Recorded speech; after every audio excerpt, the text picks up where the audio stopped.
Personally, I think you'd be better off investing your money somewhere else, like the stock market.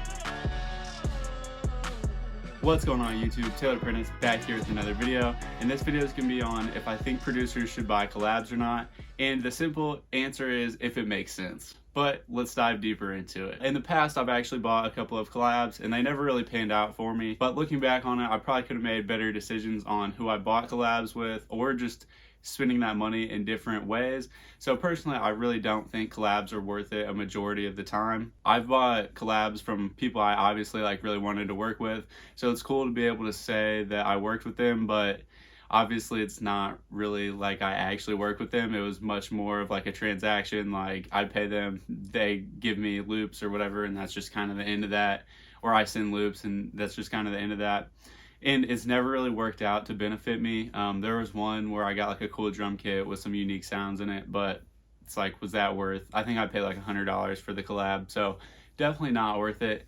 But there are situations in which I do think it makes sense. So when I was hitting up these producers, they were people I looked up to, and there were people I liked their sound, but they weren't people that I really made the same sound as. So I think that's really important. If you're gonna buy a collab, make sure it's someone who works in like the same sound as you. I have a friend who makes like Yeet type beats, and he recently paid a bigger producer for collabs, and it was only like $50, and it's like unlimited collabs, and the dude has like a personal connection to Yeet. So if you think about it that way, it makes a lot of sense for him to pay for that. Whereas like if I paid $50 to work with someone who does Yeet stuff, it wouldn't make any sense because I don't make Yeet type sound stuff. So just keep that in mind when you're going to buy a collab. Like, think in your head, do we make similar stuff? Like, does this actually make sense? Is the final product going to be something that's cool, or is it just going to be something that I'm going to store on my laptop and no one's ever going to hear? I know a lot of producers kind of promise that they'll send out these beats for placements and stuff, but I feel like they're not really doing that unless like the beat is super fire. And that's another thing. In the past, when I had bought collabs, my skill level wasn't really up to par. So even if those beats were getting sent out for placements and stuff, they probably weren't getting selected just because I didn't really hold up my end of the bargain. Just wasn't, my skill level wasn't there at the moments where I bought collabs. But with that being said, a couple of the collabs I got like MIDI and stuff like that, so I was able to learn like just basic chords, and this was really early on in my producing career, like some of these collabs. So it definitely can be a learning experience, and you can definitely pick up on some sauce if you really pay attention to the collabs you bought, which I think is a much better idea, to buy collabs to kind of study them instead of trying to buy collabs hoping for like a dream placement or anything, because the chances of that, like I said earlier, is just slim to none. And I don't really know anybody that's bought a collab and had that just blow up into a really big song.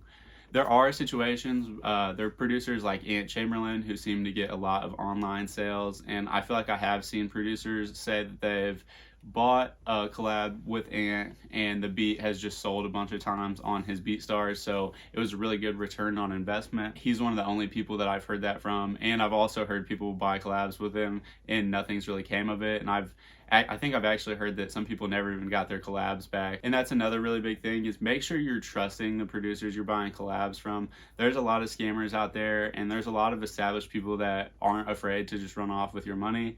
I actually bought a collab from a dude in 808 Mafia, and he was actually really good about it. He was sick at the time when I bought the collab, and he was like, hey, if I missed any of you guys, let me know and I'll get to it. And he had missed mine, but he actually got back to me really quickly after I hit him up after that. But with that being said, like the beat, I didn't think the beat was very good. Like, to be honest, I thought I made a beat with the same loop that I sent him, and I thought my beat was better, which kind of sucked because I paid like $300 for that collab. That was the most I ever paid for a collab, but literally nothing has came from that. The beat, I don't really like the beat. Like, I don't even really want to send a beat out to people, so it's just like $300 down the drain, which leads me to my next point. And we're all in different spots as producers. Some of us are really wealthy, some of us are really poor, some of us are just in the middle. But if you're someone who is really wealthy, obviously it might not be as big of a deal for you to just dish money out on buying collabs or even placements for that matter. But if you're kind of someone who's tight for money, I would say just stay away from collabs. You will work with people organically and eventually grow your way into getting those collabs versus just paying for them. Like the biggest songs I have are with Sparkeem, and Sparkeem, I've never paid him for a collab, and he's always super chill, and we've built a really good relationship. So I'm really thankful for that. And I didn't have to pay like to get him to check out my stuff or pay for him to be my friend or whatever. But some producers are definitely like that, where it's like they don't want to hear anything unless they have money in front of them, which like at the same time I kind of understand, because if you're a producer and you have like hundreds of people hitting you up like every day or every week, you can't work with all of them, and you don't even have the time really to sit down and listen to like all their loops or whatever they're sending. So it does kind of make sense that you have to have like a price to entry for people to work with you, just because if I'm making like 100 beats a day and I have like 100 people send me loops every day, like I'm fine. Like I don't need other people. And if you like want to catch my attention at that point, paying me money would obviously make sense. But I do think a lot of times people just take these as opportunities to scam smaller producers. And I mean, it might not even be a scam, but they act like they're gonna do a lot more with the final beats than they really are. I remember I had somebody comment on my Instagram, like just on some loops that I had posted, and they're like, "Yo, you're fire, hit me up if you want to collab." So I like hit him up because he was signed to ATL Jacob. So I was like, "Oh, this would be a really good opportunity." And then he was like trying to ask me to pay him for a collab. I was like, "Dude, if you thought my loops were that fire, you would just use them. You wouldn't be sitting here asking me to pay you for them." So ever since then, like pretty much ever since I bought my first couple collabs, I just realized like it wasn't really that great of an idea.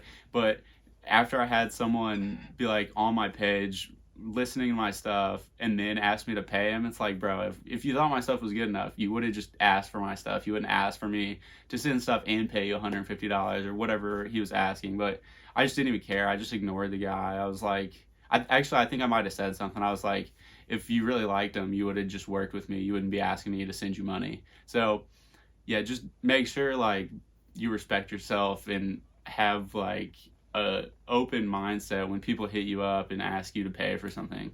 It was just really weird. I feel like if you're in someone's DMs asking them to work, you shouldn't be asking them to pay you. It should be the other way around. Like if someone pops in my DMs and wants a collab, but maybe I'm like really busy and I say like whatever, $50 for a collab, like that makes sense. Or like if I did that to someone, it would totally make sense. I was actually planning on shooting this video a while ago, and I'd asked my friends in this group chat that I have on Twitter what their opinion on buying collabs is. And I was gonna save some of the screenshots for this video, but it's been a while. I didn't save the screenshots, but essentially they were saying they were kind of on the same page with me, whereas like there's very certain situations in where it makes a lot of sense for an individual producer, but as a whole, they don't really see value in paid collabs either. So that's pretty much my opinion on it. If you want to buy a collab, I'm not going to stop you. And if any of you guys want to buy a collab with me, you don't have to. Just hit me up on Instagram or Twitter, send some loops through or whatever. I'm definitely down to work. I'm trying to work with more people like through YouTube. Right now I've been working with a couple of new loop makers, and they've got me back into my spirits. I feel like I've been killing it lately, so that's been really, really nice. And no money exchanges there unless an artist buys a beat, then we're splitting everything 50-50. So yeah, that's pretty much my stance. I definitely think it can look really appealing if you're a new producer to pay for collabs, and you can see all these opportunities and be like, oh dude, like I know I'm good enough, it's definitely gonna come, but the chances are really, really slim, and the return on investment a lot of times is just not there. And personally, I think you'd be better off investing your money somewhere else, like the stock market or like crypto. So I'm going to go ahead and plug my Robinhood and Coinbase accounts. So if you guys need a free stock or some free crypto, definitely go click those links below. Start your investment journey. It's never too soon. And if you guys are really interested in investing more, check out my other videos. I've got some on personal finance and some on investing.